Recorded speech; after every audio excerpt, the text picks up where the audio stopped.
Right now, there is a bag of fertilizer sitting in your garage or at your local hardware store that costs $14 and weighs 5 pounds.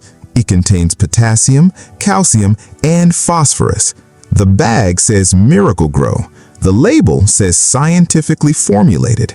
And somewhere in your yard, in a pile you swept up last winter or tipped into a trash bag and sent to the curb, is a material that contains the exact same 3 nutrients in concentrations your soil can absorb more efficiently, that costs you nothing, that your grandfather never threw away, and that Scott's Miracle-Gro spent 4 decades making sure you forgot existed.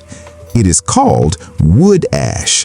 And this is the story of how one of the oldest fertilizers on Earth, used continuously for 10,000 years across every civilization that ever grew food, was quietly removed from American agricultural guidance in the same decade that Scott's, Bayer, and BASF turned chemical fertilizer into a $200 billion industry. The average American household with a garden spends between $400 and $600 a year on soil amendments and fertilizers, not counting pesticides, not counting seeds, not counting tools. That is the price of feeding your plants. A family growing vegetables in a backyard garden spends more on Miracle-Gro than many Amish families in Holmes County, Ohio spend on their entire food production operation for a season. And the difference is not labor, not land, not knowledge. The difference is one material that costs nothing, that most of you are producing right now in your fireplace, your wood stove, or your fire pit, and throwing away every single week. In 2022, Scott's Miracle-Gro reported $3.8 billion in net sales. The global synthetic fertilizer market is worth $200 billion per year. Every bag of Miracle-Gro sold, every granule of slow-release nitrogen broadcast across a suburban lawn represents a customer who does not know what their grandfather knew. And that is not an accident. The first time I walked the backfields of a farmstead in Holmes County, Ohio, I watched an Amish farmer do something I had never seen before. He was carrying a metal bucket, not the kind you water plants with, a heavier one with a lid. He walked the rows of his kitchen garden, tilting the bucket every few feet, letting a thin, pale gray powder settle around the base of his bean plants. When I asked what it was, he looked at the bucket and then back at me. He said it was what comes out of the stove. He said his grandfather did it. He said his grandfather's grandfather did it. That gray powder was wood ash, and that family had not bought a bag of fertilizer in 4 generations. Let me give you the chemistry, because once you understand it, the rest of the story becomes obvious. Wood ash is the residue that remains after organic material burns completely. When you burn wood, hardwood, softwood, any wood, the organic compounds combust. What remains is the mineral content of the tree itself: calcium carbonate, potassium carbonate, magnesium, phosphorus, trace minerals. Cornell University's Cooperative Extension Service ran a full laboratory analysis of wood ash composition and published the findings. Their results: wood ash contains calcium at 25 to 45% by dry weight, potassium at 3 to 7%, phosphorus at 1 to 2%, and magnesium at 3 to 5%. Look at any bag of general-purpose garden fertilizer. The 3 numbers on the front, the NPK ratio, represent nitrogen, phosphorus, and potassium. Potassium and phosphorus are 2 of the 3 primary nutrients your plants pull from the soil every growing season. Wood ash delivers both, along with calcium that balances soil pH. The Rodlin Institute ran field trials comparing wood ash against synthetic fertilizer in depleted garden soils. Their finding? In soils deficient in potassium, wood ash produced equivalent plant growth to commercial potassium sulfate. No difference in yield, no difference in fruit quality, zero cost difference when ash is already available. It is not folk knowledge. It is documented chemistry that has been on record since at least 1847, when the German agricultural chemist Justus von Liebig first analyzed wood ash and identified it as one of the most bioavailable sources of plant nutrients known to science. Liebig's work was taught in every agricultural college in the Western world until the 1950s, and then it quietly disappeared. Here is what happened. After World War II, the chemical plants that had been manufacturing explosives, ammonium nitrate for bombs, were converted to manufacturing synthetic nitrogen fertilizer.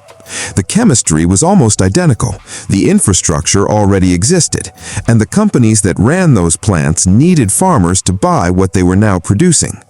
The American Fertilizer Industry Council, with backing from companies including what would become Scott's, BASF, and Bayer Crop Science, began funding the agricultural extension programs that trained American farmers.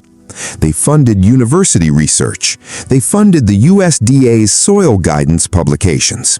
And between 1950 and 1970, the recommended soil management practices published across the USDA Cooperative Extension Network gradually removed reference to wood ash, bone meal, and other traditional soil amendments.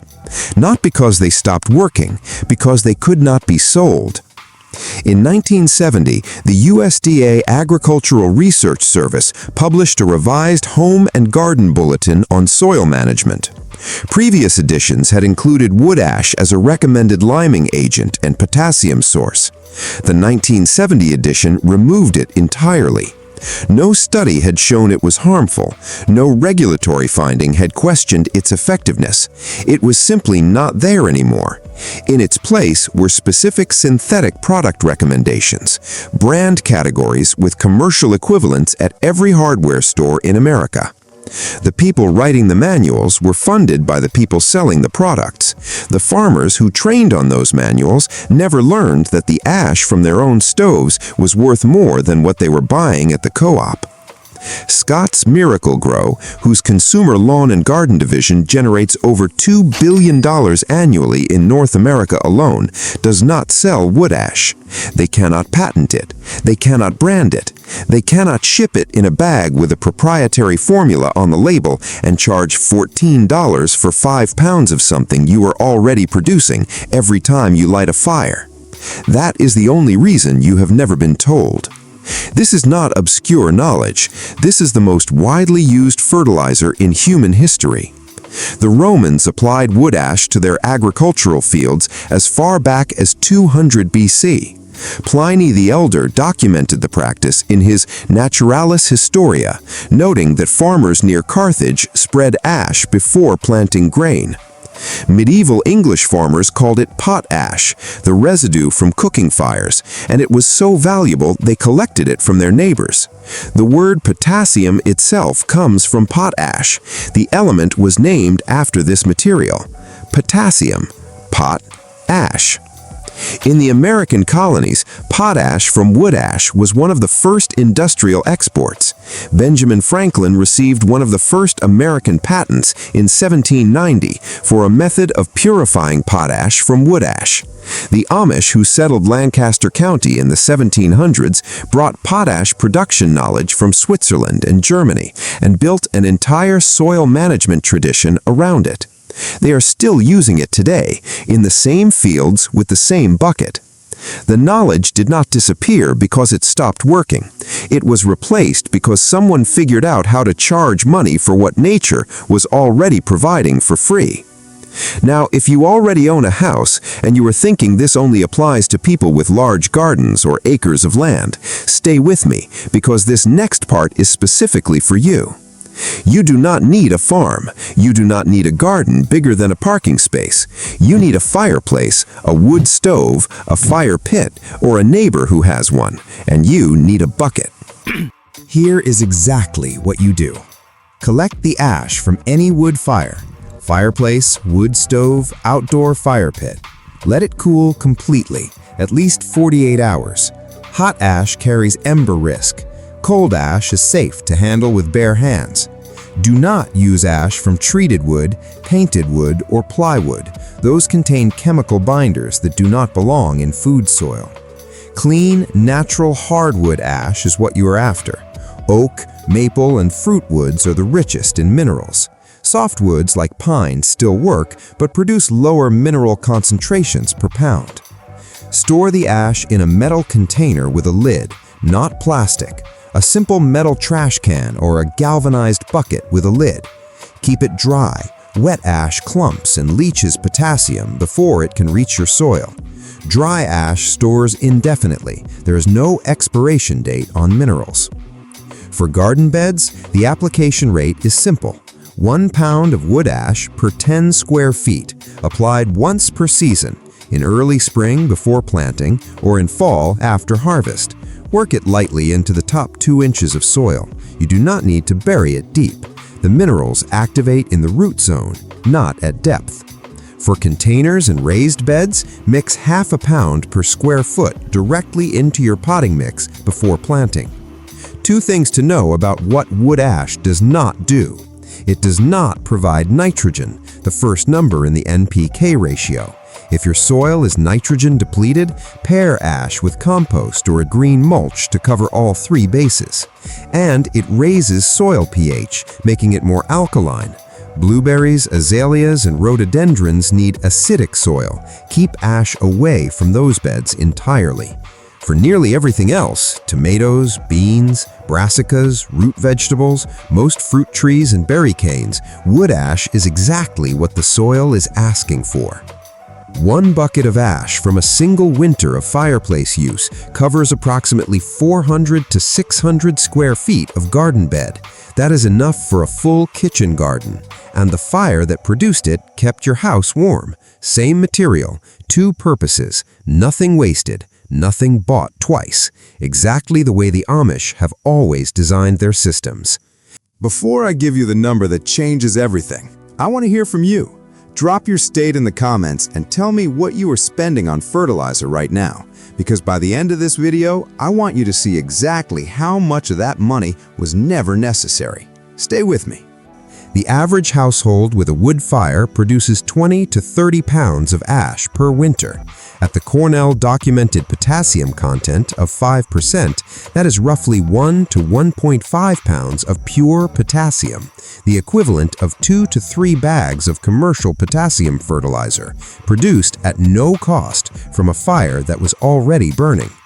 A 5-pound bag of Scott's General Purpose Fertilizer costs $14. A 25-pound bag costs $28. Over a 10-year gardening life, a typical household spends $280 to $600 on fertilizer products. Over a lifetime of gardening, the kind your grandfather had, that number climbs past $2,000. Their ash went in the trash every week. 1 metal bucket, 1 season. The ash you are already throwing away covers your entire garden. At current fertilizer prices, that is $600 remaining in your pocket over a decade from a material your stove was already producing for you every winter for free. The Amish farmer in Holmes County did not read a study. He did not take a soil science course. He did what his grandfather showed him, the way his grandfather's grandfather was shown. He carried a bucket of ash down a row of bean plants, the way farmers have carried that same bucket on every inhabited continent for 10,000 years. In 1970, the USDA removed wood ash from its soil guidance. Scott's Miracle-Gro cannot patent what comes out of your stove, and so for 50 years, the ash went in the trash, the fertilizer went on the credit card, and nobody connected the two, because the people who could have told you were the same people selling the bag. The knowledge was never lost, it was just left in the stove. Now you have it, and the bucket is already in your house. Drop your state in the comments and tell me what kind of wood you burn. Hardwood, softwood, oak, pine, apple. I want to build a map of ash sources across this audience. And if your grandfather or grandmother ever spread ash in a garden, if you remember watching it done as a child, tell us that too. That memory and this chemistry are the same thing. They just stopped teaching the chemistry. If you're the kind of person who believes real knowledge has quietly been pushed aside to protect someone else's profit, you already know what to do.